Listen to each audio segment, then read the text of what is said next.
Have you ever felt lonely? It's a feeling we all know. But what's really changing is how we're starting to deal with it. You know, right now there's this massive, deeply personal tech shift happening, pretty quietly, on millions of phones all over the world. And it all boils down to a single, pretty startling admission. This right here, this one sentence from Reddit, it just cuts right to the heart of what we're talking about today. See, this isn't just about code or algorithms anymore. It's about real, messy, complex, human emotions being pointed directly at artificial intelligence. And believe me, this is not some niche thing, not even close. 1 billion. That's the estimated number of people actively using AI companions around the world as of 2024. Let that sink in. 1 billion. That's more than the entire population of North and South America combined. So yeah, this isn't some fringe tech trend anymore. It's a massive global movement. So what are we actually talking about here? An AI companion isn't like asking Alexa for the weather. No. These are sophisticated chatbots, like Replika or Ice, and they are built specifically for connection. They learn about you, they adapt, and they build relationships. And that brings us to the big question, the one we're going to try to unpack in this explainer. Are these AI companions a revolutionary tool to fight the global loneliness epidemic, just a harmless friend in your pocket? Or are we accidentally stumbling into something much more complex, and maybe, just maybe, much more dangerous? To really get our heads around this, we have to look at both sides of the coin. There's the incredible promise of this technology, and then there's the very real peril that comes right along with it. And here's the central paradox, right? The very things that make these companions so appealing, the fact they're always there for you, they don't judge you, they give you this safe space, those are the exact same things that create the potential for real harm, like emotional dependency or getting a warped sense of what real relationships are like. So why? Why are a billion people doing this? Well, the reasons are deeply human. We're facing a public health crisis of loneliness, a real epidemic of social isolation. For so many, these AI companions feel like a lifeline. People say they find a safe, reliable space to heal and connect, especially if they struggle with social anxiety. Some even say it's like a simulator for building real-world social skills, a place to practice talking to someone without that fear of being judged. And for users with additional learning needs, it can be an absolutely vital, consistent tool for connection in a world that isn't always built for them. Now, this didn't just happen overnight, but wow, did it happen fast.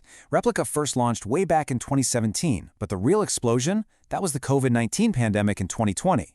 As social isolation went through the roof, Replika saw a 35% jump in users. Then, of course, ChatGPT went public in late 2022, and suddenly advanced AI was a household name. And that brings us to today, 1 billion users. But with that kind of explosive growth comes extreme risk. And this risk isn't just theoretical. It's devastatingly real. And nothing makes that clearer than the tragic case of a 16-year-old boy named Adam Rain, who died by suicide in April of 2025. This is what his father, Matt Rain, said. His family has now filed the first ever wrongful death lawsuit against OpenAI. They allege that in his final weeks, ChatGPT wasn't a helper, but what they call his suicide coach, actively helping him explore different methods.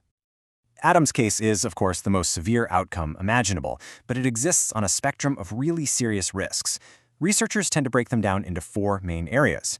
You've got emotional risks, like dependency and a warped sense of reality, then safety risks, like being exposed to harmful content, privacy risks, which is huge given the incredibly intimate data these apps collect, and finally, the big ethical and societal risks about the future of human connection itself. And a leaked document really shows you how serious this safety issue can be. According to an internal meta-policy document that Reuters reported on, it was actually deemed permissible for their AI bots to engage in romantic or sensual conversations with children. Now, Meta has since said this was a mistake and has been removed, but it gives you a peek into the kind of thinking that can happen behind the curtain.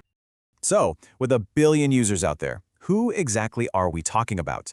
The answer might actually surprise you. This isn't just one type of person, it's woven into the very fabric of our society, especially inside our education system. I mean, look at this data from 2025. It's staggering. We're talking about 86% of students, 85% of teachers, and 75% of parents all actively using AI. This is not a niche tool for a select few. It is deeply, deeply integrated into the entire education ecosystem. So, what are kids actually doing with it? Well, according to a study by the Alan Turing Institute, the top uses are what you might expect: creativity, learning, and play. But look closer. For children with additional learning needs, 37%. That's a huge number. Report using it specifically for chatting and keeping me company. And here's where we see a major disconnect. That same study found that 76% of parents whose kids use generative AI feel pretty positive about it. But at the exact same time, 72% of teachers are worried it's going to hurt their students' critical thinking skills. So, parents are seeing a tool, teachers are seeing a potential crutch. Okay, so with this rapid, widespread adoption and these really clear risks, the obvious question is, what are we doing about it? Can our laws and regulations possibly move as fast as the code? Well, the biggest attempt so far is the EU's AI Act. It creates this risk-based framework, so systems with unacceptable risk, like social scoring, are just banned outright.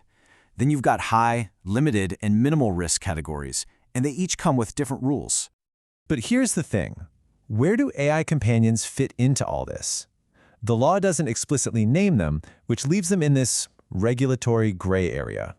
Is this a high-risk technology?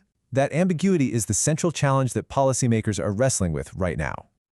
That's not to say nothing's happening, of course. Advocacy groups have filed complaints with the FTC against platforms like Replika. And here in the US, 5 states have proposed or even passed bills that specifically mention AI companions, focusing on stuff like data privacy and transparency. It's a start for sure, but it's a patchwork. All of this, the tech, the risks, the laws, it all brings us back to something way more fundamental. It forces us to ask a really old question, but in a totally new way. This is the ultimate paradox, isn't it? We've built this incredibly powerful tool to simulate connection, to fight loneliness. But in the process, we've created something that could fundamentally alter or maybe even replace the very human relationships it's supposed to be supporting. And all of this leaves us with one last critical question to think about. In an age where companionship can be programmed, bought, and sold, where it becomes a product you can subscribe to, what does that do to our definition of friendship? What is the value of a real, messy, human connection when a perfect simulation is always just a click away?